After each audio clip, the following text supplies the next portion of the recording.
So, good morning sa ating lahat. Kailan ba mawawala ang sakit?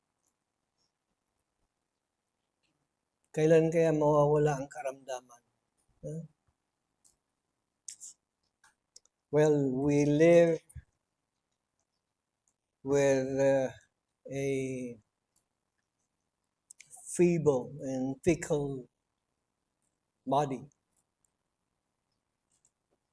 Unless mutant ka.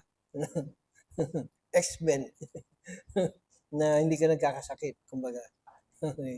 You are immune to sickness.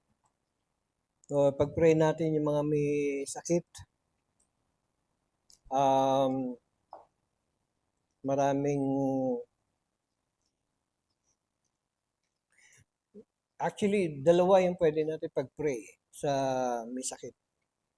Healing and wisdom. Ba? Kasi meron yung nagkasakit dahil alam niyang umuulan sa hapon, di ba? Hindi pa rin nagdala ng payong. Tapos, pwede naman niyang patilain yung ulan, di ba? Pero sinagasa pa rin yung ulan. So, wisdom. Kailangan ng wisdom. Kailangan, alam mo na magkakasakit ka dahil umuulan at hindi ganun kalakas ang katawan mo. There you go. We need wisdom. Aside from healing and strength, we need wisdom. So, kung alam mong bawal sa iyo, huwag mong gawin, di ba? Alam mong bawal sa health mo, huwag mong gawin. Tapos bigla ka na lamang sinasabi na, pag-pray naman ninyo ako. May prayer request ka agad na yun. Kasi ganito, may sakit ako, diabetic ako. Sandali, bakit ka naging diabetic in the first place? Takaw ka kasi sa kanin. Takaw ka kasi sa matamis. Yan. Diba? Na bawal dapat. So, wisdom. So, there are things that we need to also consider when we pray. Amen? Oo. So, kailangan pinag-iisipan ng mga bagay. So, this is the fourth part of our preaching message that comes from Philippians chapter 1. So, Philippians chapter 1 verses 27 to 30. Recap muna tayo. Ano yung recap natin? Ano yung nauna doon sa preaching natin in Philippians chapter 1? Still remember? Ano yung title natin doon? The title was Confident Good Work. Ang title natin doon ay Confident Good Work. Ibig sabihin, I can be confident that the things that I do na ginagawa kong good work has value. It has value in God. Okay? So, we also learned that yung good work na ginagawa natin we can be confident in what we do if we have, considered passion for wisdom. Kailangan magkaroon tayo ng passion for wisdom. Hindi lang katalinuhan, ha? Mind you, hindi lang katalinuhan ang hinihingi natin dapat. Okay? So remember the great king in the Bible, in the Old Testament, who asked for wisdom? Sino yun? Solomon. He could have prayed na, Lord, ubusin mo lahat yung mga kaaway ko. Pwedeng ganun, di ba? Pwede niya pag-pray yung mga kaaway niya. But no. Instead, he prayed for wisdom. Pray for wisdom. We can do that too. We can pray for wisdom. And the Bible says in James that when we ask for wisdom, it is going to be given. Hindi lang sapat, di ba? Bibigay pa niya ng marami. We are going to be given more. Okay? And if you believe that you are doing properly with good works, alam mo, pinuprove mo dapat what is excellent. Okay? Ano ba yung karapat dapat? Hindi yung basta good work ka lang, di ba? You need to weigh things. Kailangan, ito bang ginagawa kong good work? Does this have value in the kingdom of God? Yan. Pwedeng gumawa ako ng good work,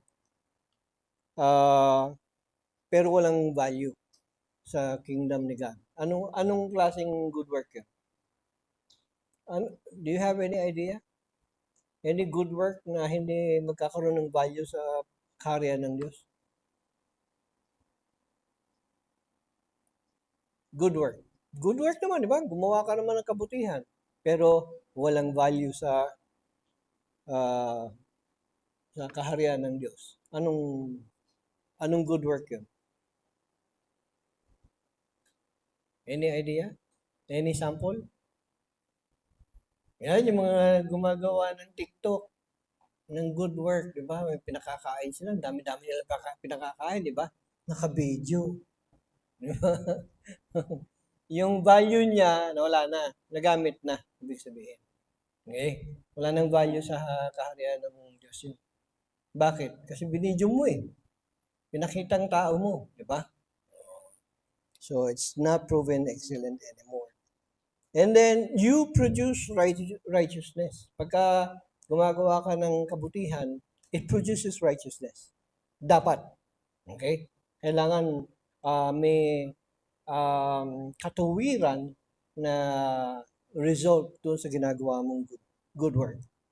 The second part of the message from Philippians chapter 1, the title was The Motivation of Gospel Preaching. Ano yung motivation natin? What motivates you when you preach the gospel? Motivated akong mag-share ng gospel kasi sabi ni pastor, pagka nakashare ako ng 10, libre yung lunch ko sa good taste. Ganun ba yun? Yun yung motivation mo? Libreng pagkain?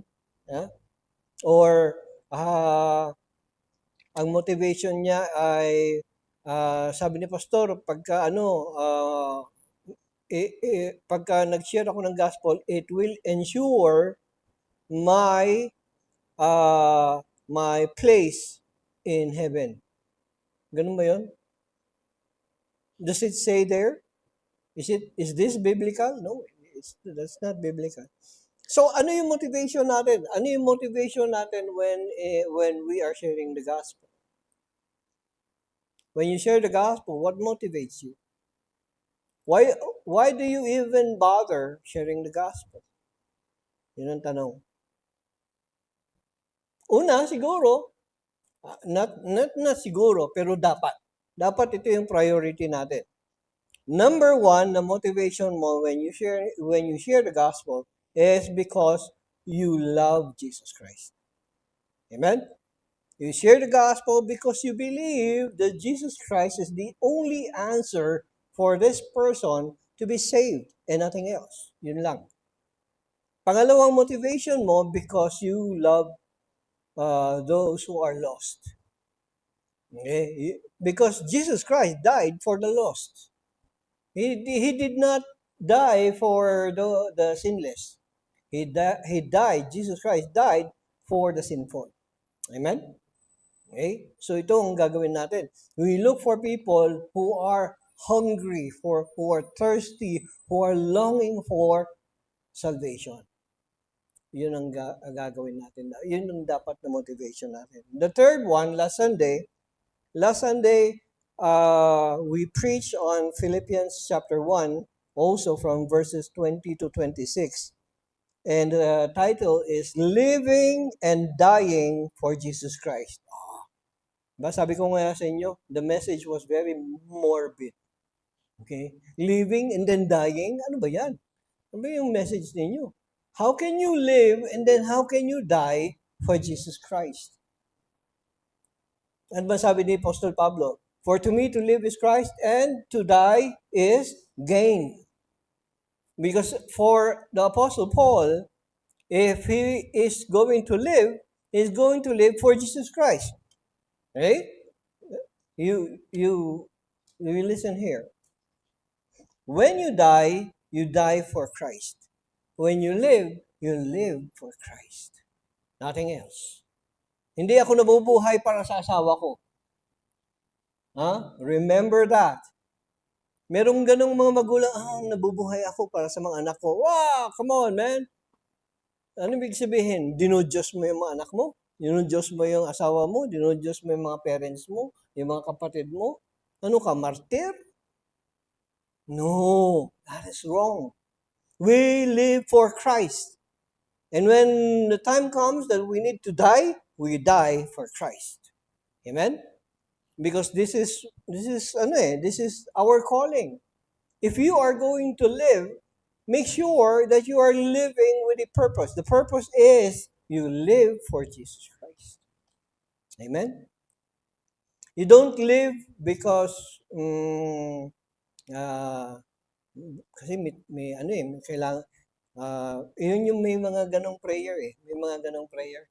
Lord, huwag mo muna kong kunin kasi may trabaho pa ako, may gagawin pa ako para sa sa pamilya ko, sa mga anak ko. Okay, kailangan pa nila ako. That's wrong. That is so wrong. For me, personally, I'm ready to die. Anytime. Today, if God wills, if God decides that He is going to take me, I'm ready now. Okay? Ko, Pastor, bakit o? Paano naman si Tita Carmen? Paano naman si Tita Carmen? Paano naman yung mga anak mo? Aba, I am very sure that God, my God, the living God, Jesus Christ, will take care of my wife, will take care of my children, will take care of the ministry. Amen? Yun ang ibig sabihin nun. Ibig sabihin that you are not worried one bit na when you die, everything will fall. Diba? Parang ikaw ang kasagutan ng lahat ng bagay sa mundo. Parang you are the one who holds everything together. Pagka nawala ka, wala na, mapapariwara na yung asawa mo, mapapariwara na yung mga anak mo, wala na magtutuloy ng church, wala na magtutuloy ng negosyo, and so on and so forth. No! You are not the answer. Who is the answer? Jesus Christ is the answer. Okay? So, tanggalin natin sa isipan natin yung ganon. And I pray, I challenge you, you ask yourself today, or later on, pagka nakahiga ka na matutulog ka na mamayang gabi, sarili mo, am I ready to die today? Paano kung hindi ka na magising bukas? Di ba? Naku, paano yan, Pastor?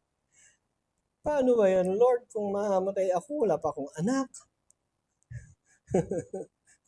Hindi pa tapos yung honeymoon nila ni Michelle at saka ni Jean. Paano yan? Kukunin ka agad ni Lord.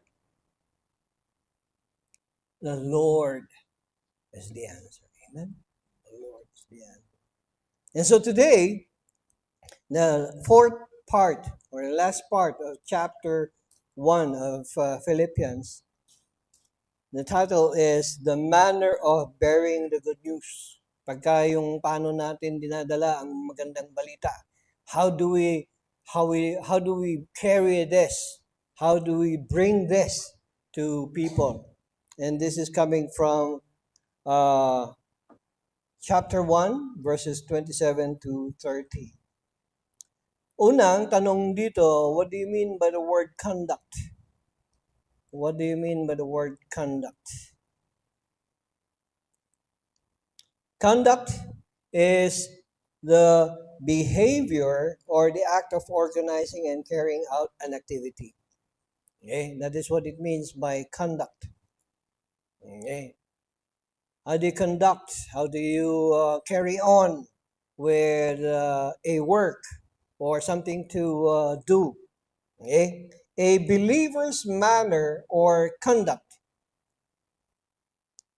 a believer's manner or conduct is crucial in the sound communication of the good news.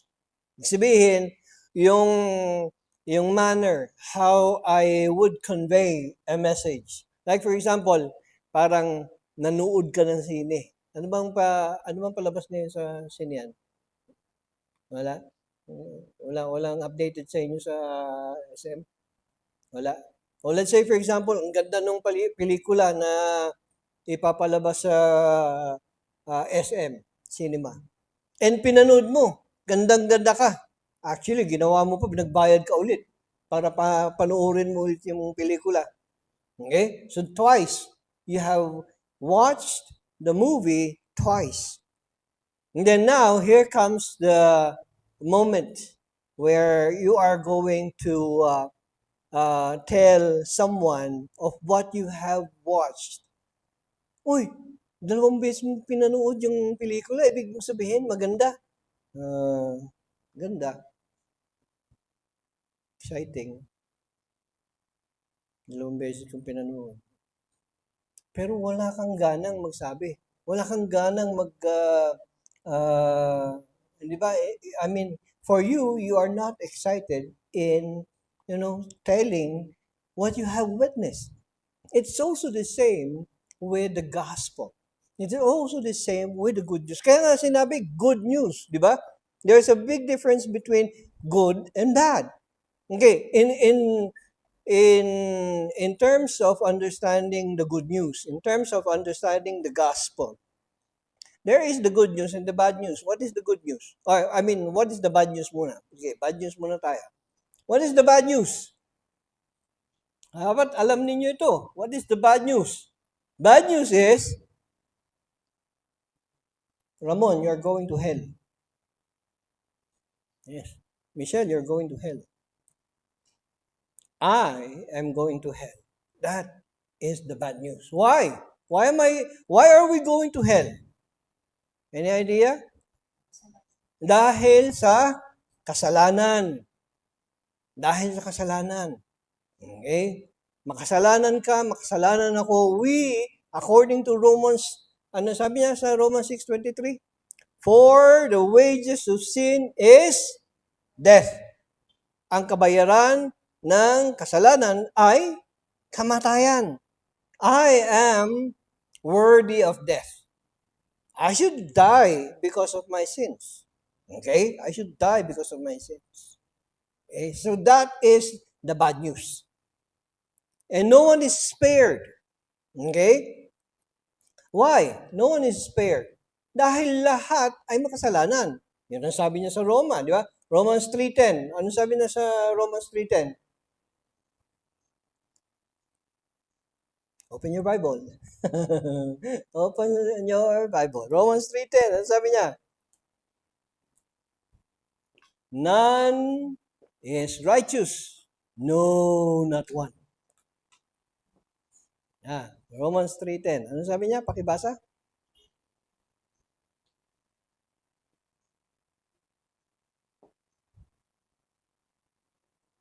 What does it say?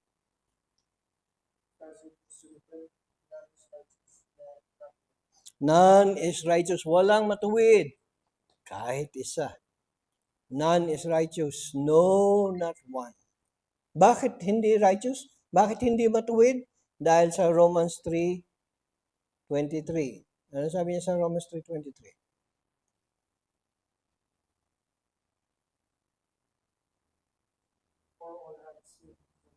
Oh, for some have sinned. Sabi ba niya yan? No. Ano sabi niya? For all. For all. Everyone. You and me. All of us. Lahat tayo, we have sinned. Kaya, we are all sinners. Because of our sinful nature, we are all going to die. Okay? That is the bad news. O, ano yung good news? That is the good news. Going back to Romans 6:23, ano sabi niya sa Romans 6:23? For the wages of sin is death, but the free gift of God is eternal life in Christ Jesus our Lord. Wow, there is a gift. And it is for free. And the gift is eternal life in Christ Jesus our Lord. There is a gift. There is eternal life. Hindi lang siya eternal life na, you're going to live forever, but you are going to live forever in the presence of God. That is the good news. So, pwede tayong isalba. Merong salvation. Yun ang ibig sabihin ng mga. Now, come to think of it, if this is good news, kasi yung bad news is, you're going to die and you're going to hell. Okay? Yan yung bad news. But, the good news is, yeah, sure, you're still going to die, but you're going to die in the presence of God. You will now belong to God eternally. Okay? So that is good news. Tama? So ngayon, pumunta tayo sa communication of good news. Paano mo i-communicate yan? Na-excited ka, uy, hindi ka napupunta sa hell. magandang bunga dyan, di ba? Uy, hindi ka napupunta sa hell. Paano mo nasabing pupunta ka sa hell? Kasi makasalanan ka. Parehas tayong makasalanan. Dahil makasalanan tayo, pupunta tayo sa hell. Pero, the good news is, you're going to die.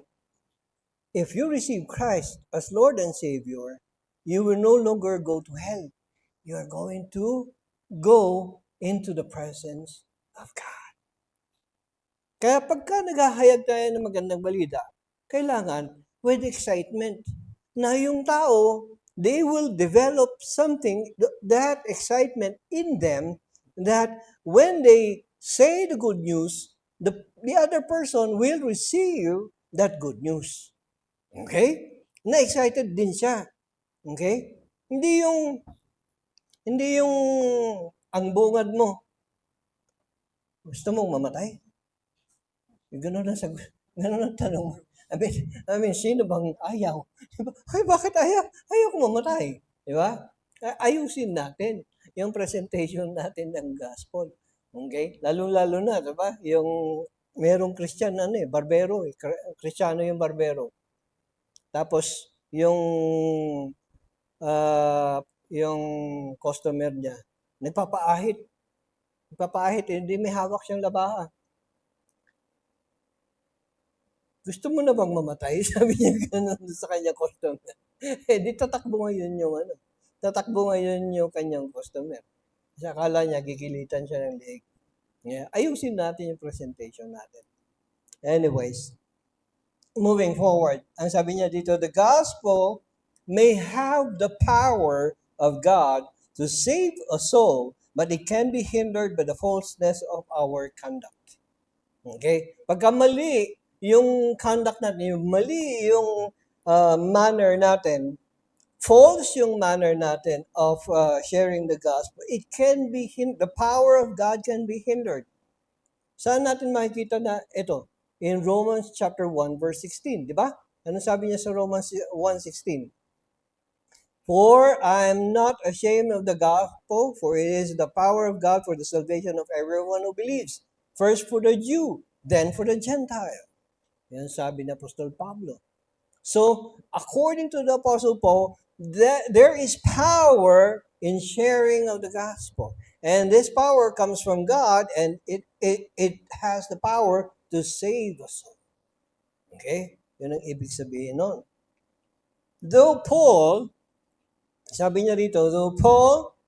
has explained that both negative and positive presentation of the gospel can yet lead to Jesus Christ, the conduct of a true believer matters still. You still remember in Philippians chapter 1, ano sabi sa Philippians? No, yung nabasa natin. Still remember what happened with Apostle Paul? Naalala na ninyo? Anong nangyari kay Apostle Paul? Sa Apostle Paul nakakulong during the time of the writing of the letter to the Philippians. Paul was in jail. Okay? Nakakulong siya. But nakakasagap siya ng balita. Ano yung balita? That the name of Jesus Christ is being preached. Okay? Negatively and positively. Negatively, kasi akala nung mga ah, kaaway ni Apostol Pablo, if they are going to preach Jesus Christ, lalabas na uh, sinungaling at hindi totoo yung ipinapahayag ni Apostol Pablo. Okay? Kaya yun ang ginagawa nila. They continue to preach Jesus Christ, not knowing that as they are doing this, they are proclaiming Jesus Christ. Okay? So iba yung intention ng mga masasamang loob. Okay? The positive side is that there are some who are sharing the gospel, they are sharing Jesus Christ because they believe in Jesus Christ. Okay? Now, either or of the two, negatively or positively, the end result is that Jesus Christ is preached. And in the end, Jesus Christ is glorified. He is magnified. People now believe, people now listen and hear of Jesus Christ and they believe. Oh, kaya tuwan-tuwa si Apostol Pablo. Sabi niya ganyan, oh, sige, patuloy niyo yung ginagawa niyo. Because in the end, it is God who makes the result. It is God who does the result. And the result is, it is always in favor of God. Wow. Yun ang sabi niya di sa Philippians, di ba? If I may, in verse 12, chapter 1, verse 12. Now I want you to know, brethren, that my circumstances have turned out for the greater progress of the gospel, so that my imprisonment in the cause of Christ has become well known throughout the whole Praetorian Guard and to everyone else, and that most of the brethren, trusting in the Lord because of my imprisonment, have far more courage to speak the word of God without fear. Ibig sabihin, it was being, uh, some of the courageous brothers, they continued to share the gospel. In verse 15, some, to be sure, are preaching Christ even from envy and strife. You see that? So, ibig sabihin, negative yung kanilang in other words, they were preaching Christ in a negative way. The latter, sabi ni Apostol Pablo, do it out of love, knowing that I am appointed for the defense of the gospel. The former proclaim Christ out of selfish ambition rather than from pure motives, thinking to cause me distress in my imprisonment. What then? Only that in every way, you see there? Yun yung key doon eh. What then? Only that in every way, whether in pretense or in truth, Christ is proclaimed. And in this, I rejoice. Negatively or positively, Christ is being preached. And Paul, rejoices because this is happening. Moving forward, let us read Philippians chapter 1, verses 27 to 30. Sabi ni Apostol Pablo, sabi niya, only conduct yourselves in a manner worthy of the gospel of Christ, so that whether I come and see you or remain absent, I will hear of you that you are standing firm in one spirit, with one mind, striving together for the faith of the gospel. Verse 28, in no way alarmed by your opponents, which is a sign of destruction for them, but of salvation for you, and that too from God. For to you it has been granted for Christ's sake, not only to believe in him, but also to suffer for his sake, experiencing the same conflict which you saw in me, and now here to be in me. We know that we are co-laborers in God's harvest field. And whatever amount of work we do, in whatever manner we do the work, it is still God who qualifies those who will receive and believe in His Son. Okay? Yes, it's true. We are co-laborers with God. Ibig sabihin, ano ba ibig sabihin ng co-laborer? God works. God works, okay? And we are co-laborers. Ibig sabihin, we work. If you believe that you are a part of the Church of God, your part is to share the gospel. Okay? Yun yung part natin, to share the gospel. And then, yun yung trabaho na ipinagagawa sa atin ng Panginoon. And it is very clear for this mandate to be carried out not only by the pastor, but in everyone. If you believe in your heart, if you believe in your heart that you are a follower of Jesus Christ, the mandate or the command is for you to go and make disciples of all nations. Amen? Ito ang trabaho ng bawat isa sa atin. Ang trabaho natin ay humayo at maghayag ng magandang balita. Ito ang trabaho natin. Hindi trabaho ito ng pastor lang, ha? Trabaho ng bawat isa sa atin. Ito. We are co-laborers. Okay? Now, at the end of this labor, at the end of this work, okay, you need to understand that it is God who qualifies. Okay? It is God who qualifies.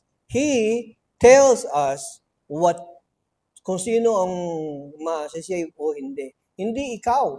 Hindi ako ang magsasabi na, dahil sa akin, ako nag-save dyan. Ako nagligtas sa kanya.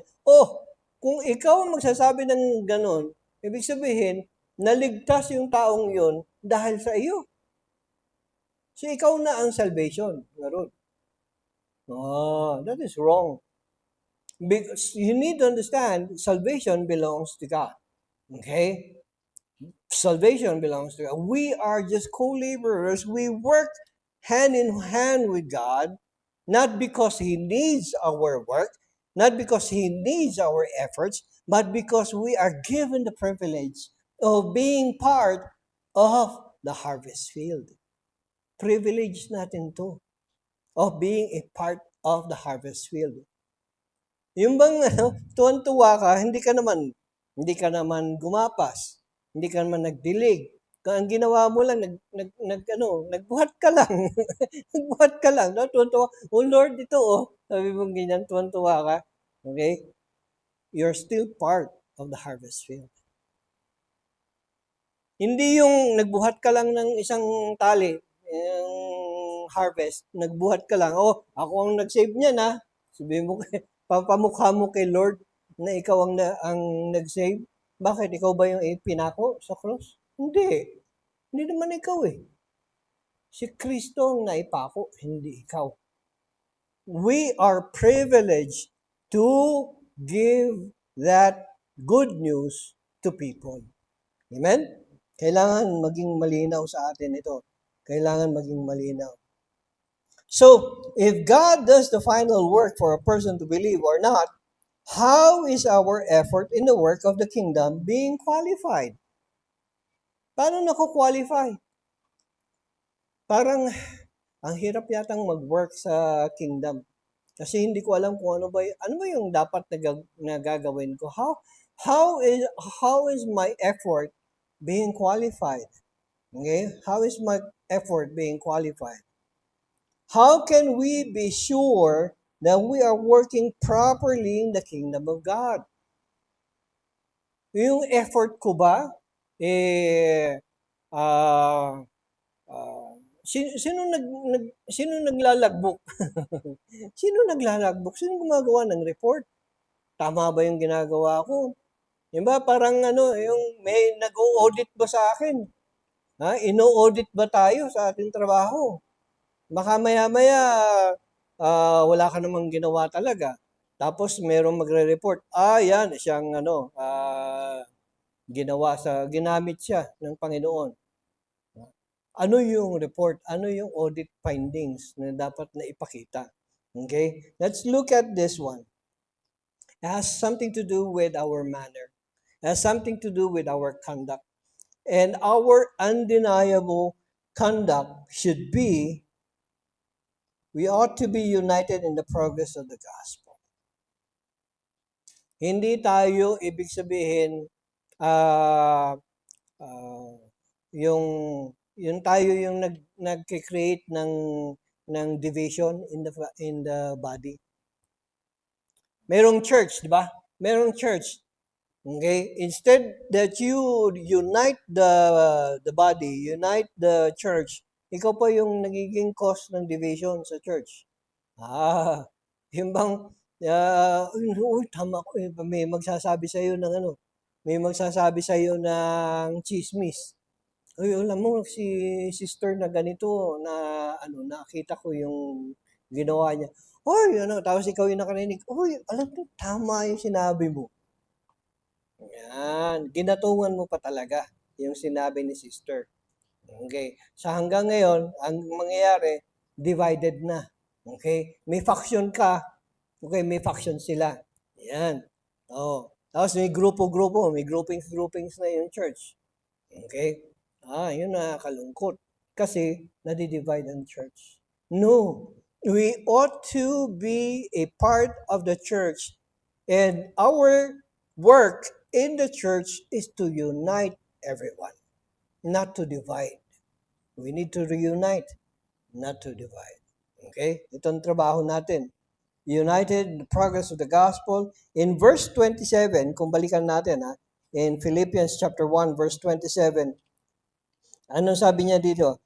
Only conduct yourself in a manner worthy of the gospel of Christ, so that whether I come and see you or remain absent, I will hear of you that you are standing firm in one spirit, with one mind, striving together for the faith of the gospel.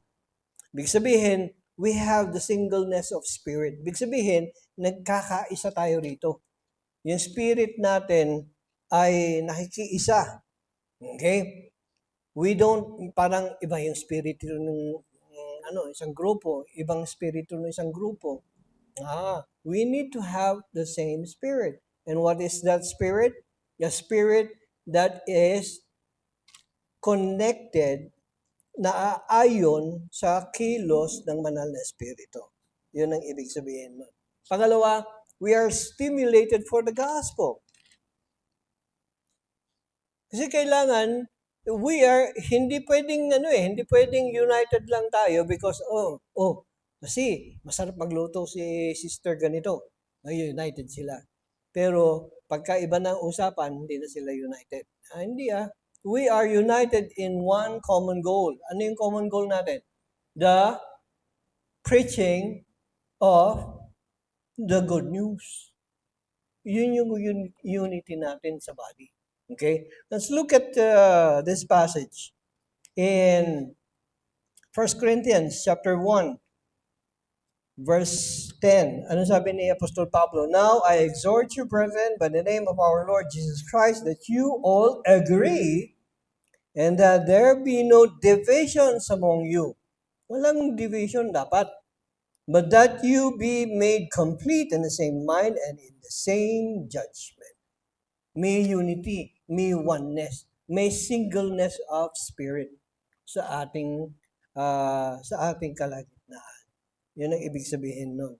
Pangalawa, our undeniable conduct. Ito yung conduct natin, yung manner natin. Ito yung behavior natin actually. Unfazed for the sake of the gospel. Unfazed, ibig sabihin, walang titinag sa iyo. Hindi ka matitinag. Ano man ang problema dumating sa mundo, sa church, or sa pamilya, okay? Hindi ka matitinag. Okay? Wala ka lang pamasahin, ay mo nang sumunod kay Lord. Wala ka lang baon sa school, wala, ayoko na. Hindi na ako susunod kay Lord. Okay. Ano na nangyari sa iyo? Ibig bang sabihin, Kristiyano ka lang dahil nabibigyan ka ng baon? Or, yun nga may mga taong, they claim that they are a follower of Jesus kasi blessed ako eh. Binibless ako lagi ni Lord. Ayan. Paano kung God decides not to bless you today? Will you continue to follow? Will you continue to be a believer of Jesus Christ? Yan ang nakakalungkot. Unfazed, we have a calm demeanor.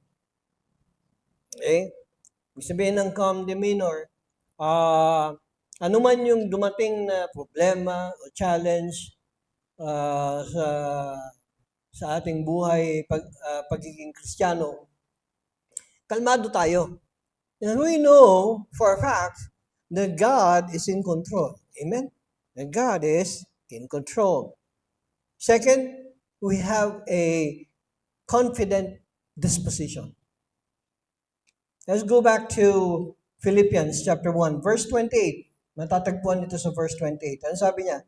In no way alarmed by your opponents. Maraming opponent ang Diyos ang Panginoon natin.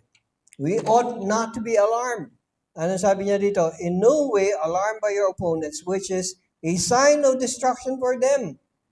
But for you, it has to be a sign of calmness and confidence. Okay? Kailangan confident tayo.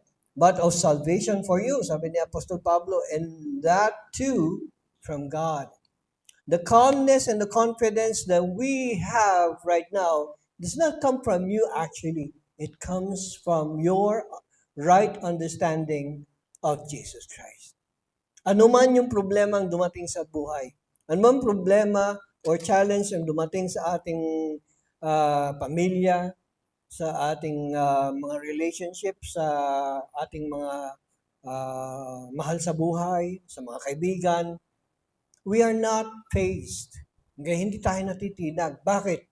Dahil ang ating demeanor o yung ating pakikitungo sa ating kapwa, hindi nanggaling sa ating personal lamang.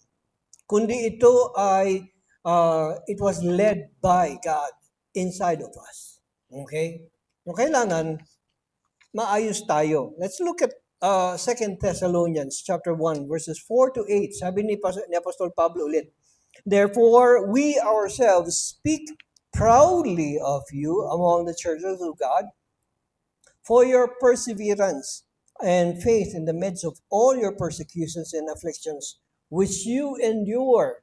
Ibig sabihin, ito yung nababanggit dahil ito yung napapansin ni Apostol Pablo sa church sa Thessalonica.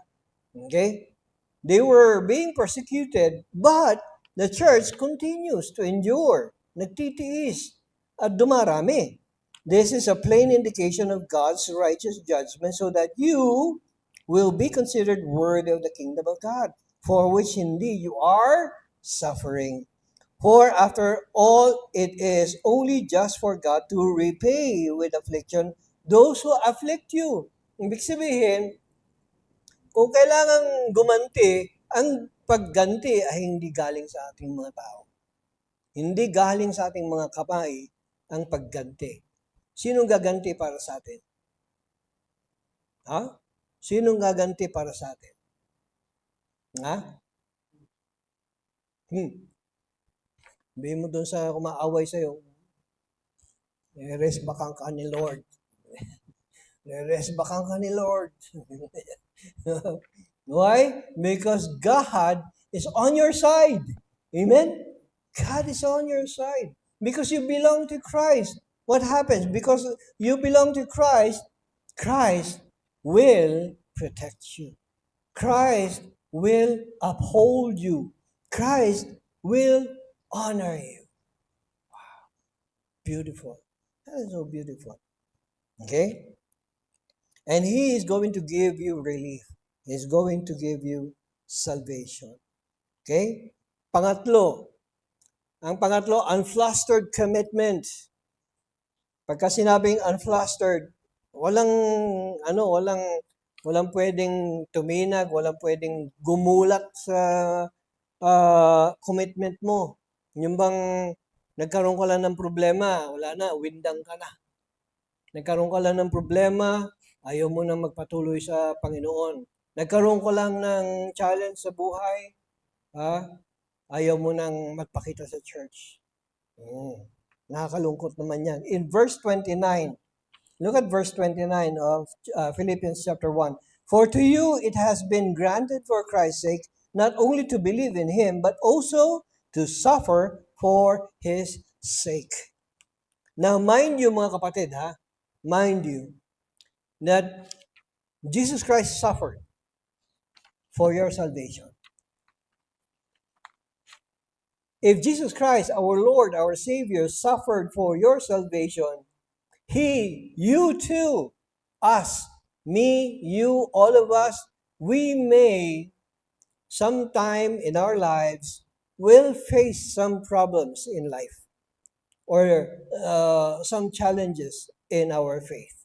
Okay? And we will suffer. And when you come to that place or that part of your faith that you are going to suffer, okay? Kasi kung questionin, may magko-question sa faith mo eh. They will question your faith, they will question your belief, they will challenge your understanding of who God is. What will you do? What will you do? Will you continue with Jesus Christ? Or sabihin mo, tama nga yung sinabi niya. Tama yung sinabi niya. Para sinabi mong mali lahat yung pinag-aralan mo kay Kristo Jesus. Dahil merong nag-challenge lang doon sa belief mo, anong ginawa mo? Sumunod ka na kagad doon sa nag-challenge sa belief mo. No, you need to stand firm. Okay? You need to stand firm in Christ. Sabihin mo doon sa katabi mo, stand firm in Christ. Yes, we ought to stand firm in Christ. Okay? And you need to understand that this is promised to all true believers. If you are a true believer in Christ, the promise is for you. It is true. The promise is true. And also, we are partakers of the true Christ.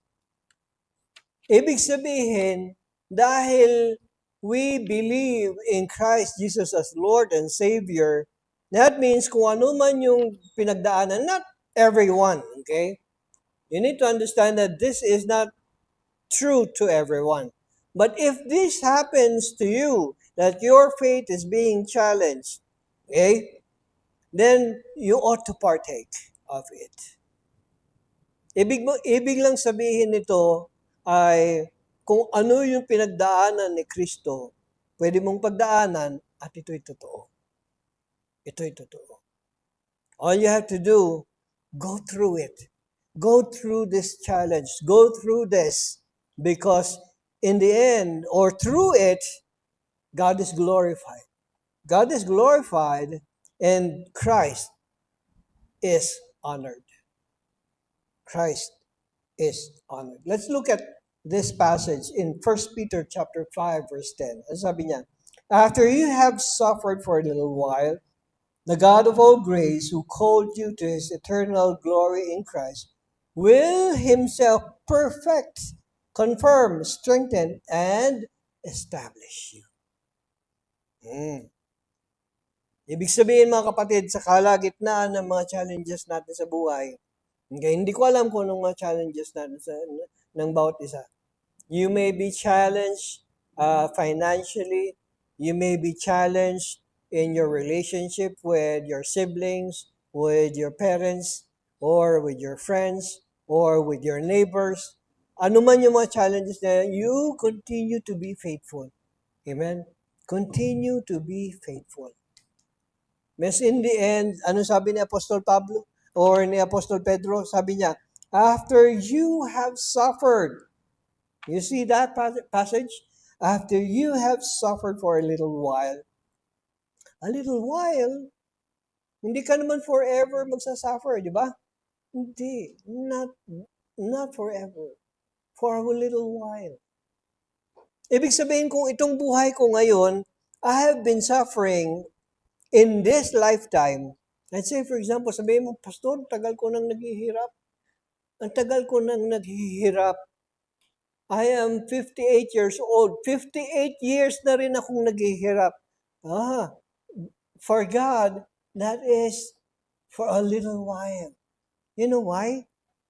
Ang katumbas kasi ng suffering na tinitiis mo ngayon, if you continue to believe in Christ as Lord and Savior, and that He is your salvation, when the time comes that you are going to belong and you are going to be with Christ, that is for eternity. Amen? Yun yung blessing.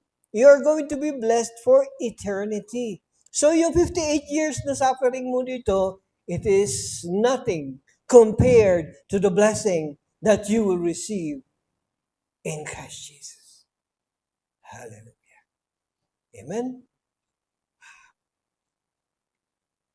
Kaya yung if we are suffering, if we are somehow experiencing suffering today, ito yung joy. This is the joy. The joy is that in the presence of God, there is eternal glory. There is eternal peace. There is eternal, wonderful, blessed presence in Him.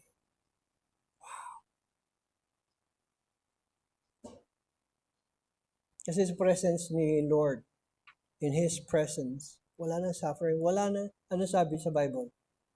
Wala nang tears, di ba? Wala nang luluha. Wala nang luluha. Wala nang maghihirap. Wala nang maniningil sa atin, di ba? Sino may mga utang dito? Ako, marami akong utang. Yes. Wala nang maniningil sa akin doon. Amen? Wala nang maniningil sa akin. Yung umagang-umaga, ay, Pastor, tinawag pa niya ako talagang Pastor. Pastor, maniningil lang po. So, singil nila ako sa aking utang. Wala na. Sa piling ng Panginoon, wala nang maniningil sa akin. Bayad na ang lahat ng pagkakautang. See, in Him, in Christ, we have peace. We have peace. Ito yung dapat na tangan-tangan natin. Ito yung dapat na dala-dala natin. So there you go. Let's go back. Our undeniable conduct, our manner, our behavior, not only a behavior in front of the people, but also our behavior or our manner, our conduct, even in the presence of God. Even in the presence of God. Okay? Ibig sabihin, kahit hindi natin kaharap yung mga taong nakakasalamuhan natin, this is our conduct. This is our behavior. Okay? Pagka nakaharap, halubilo rin natin yung mga taong nakatingin din sa atin, we continue to do this. Show to them. Despite of the many struggles and obstacles and challenges of life, we continue to be what? United in the progress of the gospel. We continue to be unfazed for the sake of the gospel. And we continue to be unflustered in our commitment for the gospel. Amen? In conclusion, let your conduct or your behavior, let your manner, your behavior be the reflection of your heart's understanding of Jesus Christ and His redemptive work on the cross. Salvation is not about you and me. It is about Jesus Christ. It is about Jesus Christ. Yung behavior natin, iayos natin, kasi people are looking at us. And God is looking at us too. And if we believe in our hearts that we belong to Christ, then we ought to live by it. Amen? We ought to live by it. Kahit na nasa kalagitnaan ka ng problema, continue with a behavior that glorifies God. Amen?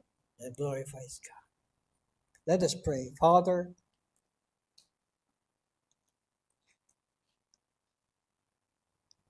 it is true, Father. It is really difficult to show to people and even to show to you that we have a good and healthy behavior. And so we pray. I pray, O God, grant to us a good understanding of the gospel of Jesus Christ, that the gospel is truly a wonderful gift, and it is free. It is for us to receive and to enjoy and to give to others. And so today, I pray this afternoon, guide us once again, that according to this message, our hearts will be able to live accordingly to the manner that is acceptable and worthy before our Savior and Lord, Jesus Christ. Father, guide us once again. This is my prayer in Jesus' name. Amen. Amen. Amen. God bless us all.